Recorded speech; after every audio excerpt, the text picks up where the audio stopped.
Selamat datang. Kali ini kita akan kupas satu gerakan penguatkuasaan anti rasuah di Malaysia yang boleh dikatakan cukup besar dan belum pernah kita lihat sebelum ni. Ini semua menandakan satu anjakan yang sangat penting ke arah accountability yang lebih tinggi. Okey, kita mulakan terus dengan angka penting ni. Sejak Januari 2026, lebih daripada 10 kes rasuah besar dan berprofil tinggi telah disiasat. Dan angka ni, ia bukan sekadar nombor tau. Ia adalah titik permulaan yang menunjukkan betapa serius dan besarnya skala komitmen yang sedang kita saksikan. Jadi, untuk kita faham betul-betul apa yang sedang berlaku, kita akan pecahkan topik ni. Kita akan lihat lonjakan siasatan, selami data di sebalik berita, faham apa sebenarnya maksud berprofil tinggi, tinjau strategi penguatkuasaan yang diguna pakai, dan akhir sekali, kita lihat hala tujunya ke arah accountability. Jom kita masuk bahagian pertama. Apa yang kita lihat ni bukan sekadar beberapa kes terpincil, tapi satu lonjakan siasatan yang mencerminkan satu komitmen baru di peringkat institusi untuk integriti nasional. Dan agensi yang menerajui semua ini sudah tentu Suruhanjaya Pencegahan Rasuah Malaysia atau SPRM. Perkara yang paling penting untuk kita faham di sini ialah mesej yang cuba disampaikan. Penguatkuasaan ini dibuat tanpa rasa takut atau pilih kasih. Ini menegakkan prinsip bahawa tiada sesiapa pun yang mengatasi undang-undang. Dan penting untuk kita tahu, tindakan-tindakan pada tahun 2026 ni bukannya terjadi secara tiba-tiba.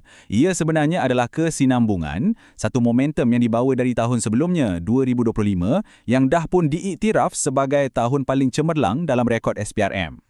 Sekarang, jom kita lihat dengan lebih dekat.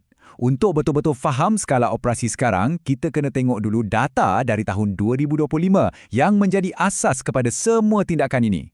Cuba bayangkan angka ni. 6.3 bilion ringgit. Ini adalah nilai aset yang disiasat di bawah kesalahan pengubahan wang haram sahaja. Ia beri kita gambaran tentang betapa kompleks dan besarnya nilai kewangan dalam kes-kes yang sedang dikendalikan. Kalau kita perincikan lagi angkanya, kita boleh nampak kesan kewangan yang sangat nyata. 567 juta ringgit aset disita di bawah Akta SPRM, lebih 36 juta ringgit lagi dibekukan bawah Akta Anti Pengubahan Wang Haram dan lebih 7 juta relucut hak. Jadi ini bukan lagi teori ya, ini adalah pemulihan aset sebenar yang memberi impak.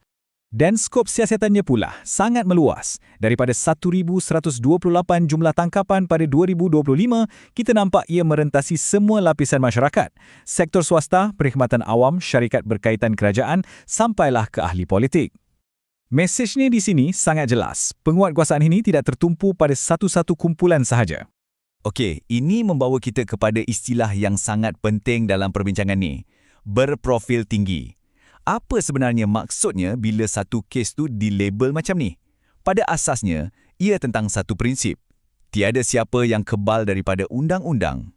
Secara definisinya, kes berprofil tinggi ini merujuk kepada siasatan yang melibatkan individu yang memegang jawatan penting, yang ada kuasa dan pengaruh besar, tak kiralah dalam kerajaan, perniagaan atau masyarakat. Tindakan mereka ni boleh bagi kesan yang sangat luas kepada negara. Sebab itulah, accountability mereka sangat-sangat penting. Dan bila kita sebut individu berpengaruh, siasatan ini memang merangkumi spektrum yang luas, daripada kepimpinan tertinggi tentera dan ketua pengarah jabatan kerajaan, sehinggalah ke eksekutif syarikat-syarikat besar dan juga pemimpin NGO. Ini menunjukkan yang prinsip accountability ini diguna pakai secara konsisten, tak kira apa pun kedudukan atau jawatan. Jadi, macam mana semua tindakan penguatkuasaan ini dilaksanakan? Ia bukan sekadar tunggu laporan masuk dan bertindak. Sebaliknya, ia melibatkan satu strategi yang tersusun, terancang dan pelbagai serampang.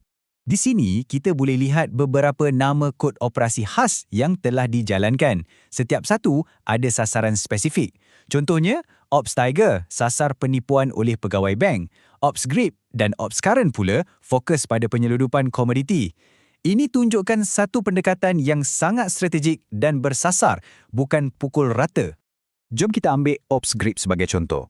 Operasi yang menyasarkan penyeludupan tayar ni, ia bukan setakat hentikan aktiviti haram, tapi ia juga berjaya selamatkan hasil cukai negara yang dianggarkan bernilai ratusan juta ringgit. Di sinilah kita nampak kaitan terus antara usaha banteras rasuah dengan kesihatan ekonomi negara kita. Dan akhir sekali, mari kita undur sedikit dan lihat gambaran yang lebih besar. Semua tindakan penguatkuasaan ini, ia sebenarnya membawa kita ke satu matlamat utama, untuk memperkukuh integriti institusi dan membina semula kepercayaan. Petikan ni pada saya merumuskan keseluruhan semangat di sebalik gerakan ni. Isu utamanya bukan tentang siapa individu yang terlibat, tapi tentang proses. Fokusnya adalah untuk pastikan undang-undang dikuatkuasakan secara sistematik, adil dan telus. Ini secara tak langsung akan mengukuhkan lagi asas kedaulatan undang-undang itu sendiri. Jadi, matlamat akhirnya sangat jelas. Ia untuk memperkukuh sistem tadbir urus, memulihkan semula keyakinan rakyat terhadap institusi awam dan, yang paling penting, menetapkan satu penanda aras yang baharu tentang apa yang kita harapkan daripada mereka yang diberi amanah dan kuasa. Ini membawa kita kepada satu soalan terakhir untuk kita renungkan bersama. Apabila usaha untuk membina institusi yang lebih kukuh ini berterusan, kesannya boleh jadi sangat mendalam untuk jangka masa panjang. Jadi persoalannya, bagaimanakah standard accountability yang baharu dan lebih tinggi ini akan membentuk semula budaya perkhidmatan awam dan juga harapan masyarakat untuk generasi-generasi yang akan datang?